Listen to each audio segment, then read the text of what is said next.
Salut à tous et bienvenue dans cette deuxième partie de notre guide complet sur SQLite.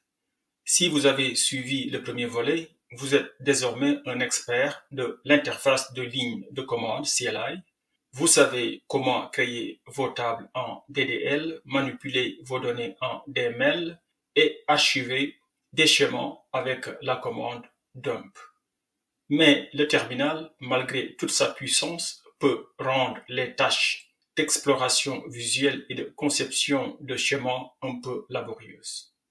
Quand il s'agit de parcourir des milliers d'enregistrements, d'appliquer rapidement des filtres complexes ou de modifier une seule ligne, vous voulez quelque chose de plus intuitif.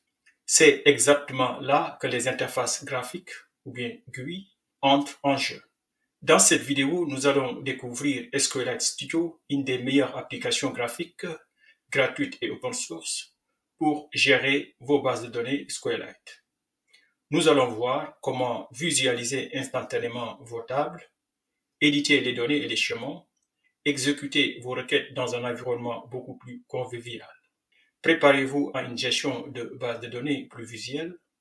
On commence tout de suite avec une installation et une présentation rapide de SQLite. Il est possible de télécharger et d'installer SQLite Studio manuellement depuis le site sqlitestudio.pl. Cependant, il convient de noter que j'opte généralement pour l'installation de mes logiciels via la ligne de commande. Donc, si vous connaissez l'identité exacte du programme, installez-le directement, sinon recherchez-le dans votre PowerShell. Voilà, si on connaît par exemple l'identité exacte du programme, on passe directement à son installation. Mais si par exemple vous ne connaissez pas exactement l'identité, il va falloir d'abord lancer une recherche pour trouver l'identité exacte de SQLite Studio.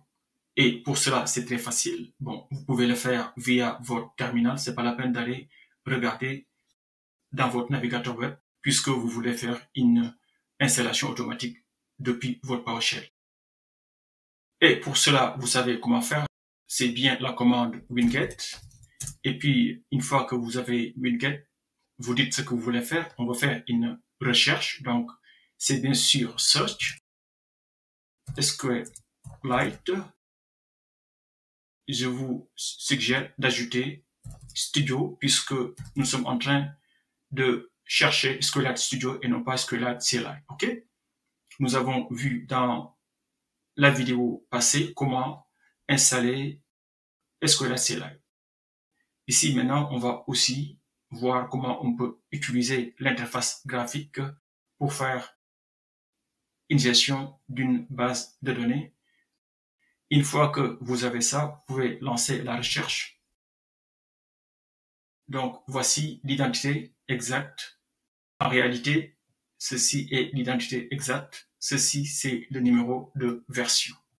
Maintenant, on peut passer à la partie installation, évidemment. Vous allez deviner qu'à la place de search, on va faire install. Et puis, on va ajouter ID égale. Ici, je vais ajouter ceci. Et vous pouvez même, si vous voulez être plus exact, ajouter "-e" pour dire que installer ce programme-ci avec cette identité exacte.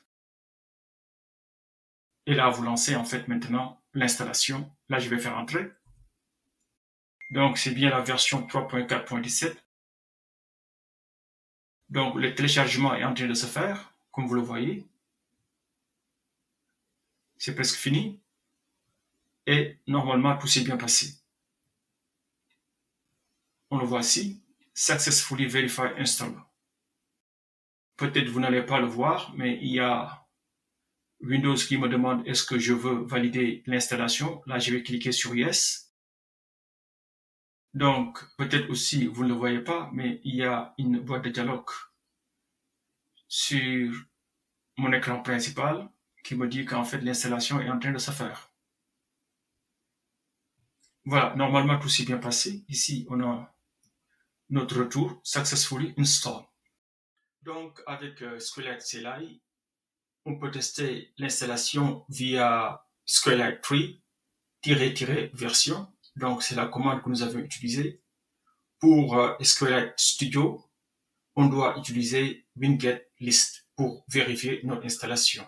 Par exemple, si je fais SQLite comme cela, Studio, et puis si je mets -- version, vous allez voir que ça ne marche pas, j'aurai une erreur, parce que c'est pas la bonne façon de tester pour SQLite Studio. Donc, mais par contre, vous pouvez utiliser toujours winget pour tester votre installation. Il suffit de faire winget au lieu de install.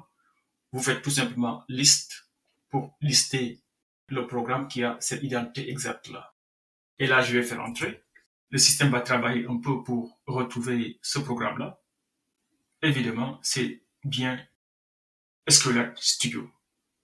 Ça, c'est une façon de faire. Je vais vous montrer une deuxième façon de faire, toujours avec winget list.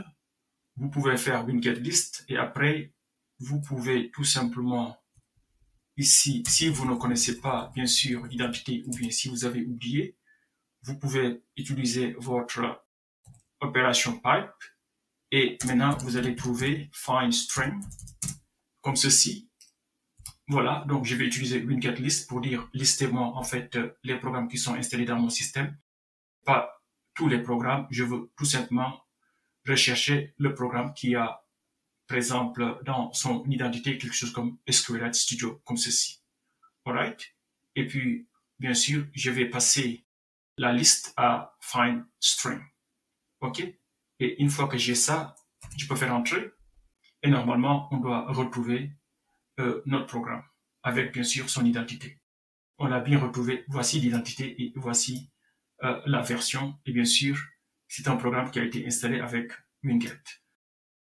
Voilà les deux façons de tester rapidement votre installation de SQLite Studio depuis votre terminal.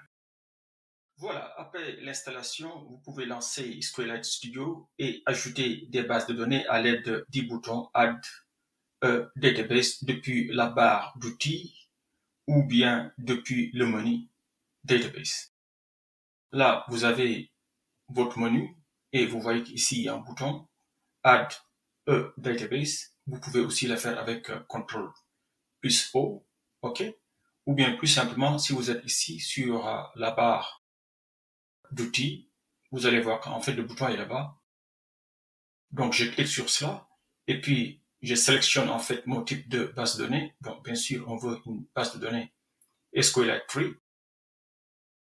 Après, on va aller sélectionner notre base de données. Ici, ma base de données, c'est bien sûr la base que nous avions utilisée pour SQLite Tree CLI. Et voilà, donc vous voyez très bien que c'est MyTestDB qui est dans TestDB. Attention, il va falloir bien choisir ici l'option permanente, OK? Pour l'avoir dans votre configuration et après je vais cliquer sur OK pour sélectionner ma base. Donc voilà, une fois que ma base est sélectionnée, maintenant on la voit très bien ici dans la liste des bases de données. Voilà, ici nous avons notre base de données, donc on peut cliquer 2 fois là-dessus pour voir les tables. Comme nous le savons déjà, nous avons la table des compagnies et ici nous avons la table des contacts. Vous pouvez dérouler cette table-là pour voir leur structure, n'est-ce pas? Ça c'est les colonnes. Alright, ID, first name, last name, email, company ID. Et puis pour compagnie, c'est la même chose, ID, name, website et puis catégorie. Bon, ça nous le savons déjà, n'est-ce pas? Maintenant, si nous voulons exécuter les requêtes sur ces bases de données-là, dans SQLite Studio, vous pouvez faire un clic droit sur une table. Cela va vous permettre d'effectuer des opérations sur la table. Par exemple, on peut lancer une requête SQL sur la table. Par exemple, ici, quand je choisis la table des compagnies, je peux faire un clic droit et puis je vais aller choisir l'option Generate Query for Table. Et puis maintenant, là, vous voyez qu'en fait, vous avez plusieurs options. Vous avez l'option Select, l'option Insert, l'option Update, l'option Delete. Donc, Delete vous permet de supprimer des lignes, Update vous permet de faire une mise à jour, Insert vous permet d'insérer en fait des lignes de données nouvelles. Donc, Select vous permet en fait de tout simplement envoyer une requête pour voir en fait le contenu de la base. Pour simplifier les choses, nous allons ici choisir l'option Select. Donc, je clique sur Select. Et puis, ce qui est intéressant dans ça, c'est que vous n'avez pas à écrire from scratch, ou bien depuis le début, toute la requête. Donc, là, vous avez SQLite Studio qui va vous générer une requête basique. Maintenant, si c'est pas exactement ce que vous voulez, bien sûr, vous pouvez changer la requête et l'adapter à votre situation. Mais pour nous, nous allons tout simplement tester. Donc, on veut voir le contenu de la table. Voici la requête. Pour moi, ici, j'ai changé un peu la taille de mon texte. Vous pouvez aussi changer, si vous voulez, la taille de votre texte. Vous pouvez accéder à votre configuration avec la touche F10. Sur la boîte de configuration, vous aurez Look and Feel, ok? Et puis, à partir de Look and Feel, vous pouvez changer en fait la taille de votre texte. Alright. Il est aussi possible d'accéder à la configuration en faisant Tools et puis Open Configuration Dialog. Et puis, depuis là-bas, vous pouvez changer la taille et puis le style de votre texte. Donc, ceci est notre requête de base. Effectivement, vous pouvez aussi sauvegarder ce texte-là dans un fichier si vous voulez avec le raccourci clavier CTRL-S ou bien tout simplement en cliquant sur le bouton qui est là, sauvegarder, ok? Et une fois que vous cliquez sur ce bouton-là, cela va vous permettre de sauvegarder en fait votre requête SQL dans un fichier, comme ça vous pouvez aussi l'utiliser ultérieurement. Vous pouvez aussi exécuter la requête en appuyant sur la touche F9 ou bien en cliquant sur le bouton Execute Query. Donc, c'est le bouton que vous voyez ici. Quand je clique sur ce bouton-là, là, vous voyez qu'en fait, j'ai l'exécution ici. Et effectivement, c'est comme vous l'avez deviné, vous aurez le contenu de votre table. Une fois que vous avez le résultat de votre requête, vous pouvez bien sûr l'imprimer et puis le sauvegarder dans un fichier, si vous voulez, avec le bouton ici qui est là, Print Data. Ceci vous permet de sauvegarder en fait le résultat dans un fichier. Voilà, une fois que vous avez fini de travailler avec votre base de données, vous pouvez la fermer en faisant un clic droit, puis choisir l'option Remove the Database avant de quitter le programme. Par exemple, ici, je peux revenir sur ma base de données qui est là, My Test. Là, je vais faire un clic droit. Et une fois que j'ai fait le clic droit, ce que je peux faire, je vais choisir Remove the Database et puis je clique sur l'option qui est là-bas. Et si je le fais, quand je valide Yes, donc là, vous voyez qu'en fait, ma base de données ne va plus figurer dans la liste en fait de mes bases de données. Nous arrivons au terme de cette exploration rapide de SQLite Studio. Vous avez vu à quel point il est facile de se connecter à notre base de données, d'exécuter des requêtes simples et de personnaliser l'environnement de travail avec les configurations. Maintenant que nous savons manipuler nos données via l'interface graphique, il est temps de passer à l'étape cruciale pour tout développeur, l'intégration. Dans la prochaine vidéo, nous allons apprendre à insérer le moteur SQLite directement dans une application Python pour créer, lire, modifier et supprimer des données. Non plus dans un terminal ou via une interface graphique, mais bien au cœur de votre code. Nous allons passer de l'outil à la programmation. Si cette présentation de SQLite Studio vous a été utile et que vous comptez l'intégrer dans votre flux de travail, n'hésitez pas à aimer cette vidéo. Partagez-la avec vos amis développeurs et surtout, abonnez-vous à Savoir-faire digital pour ne pas manquer la suite de cette série sur l'intégration de code SQLite dans une application Python. Merci et à la prochaine.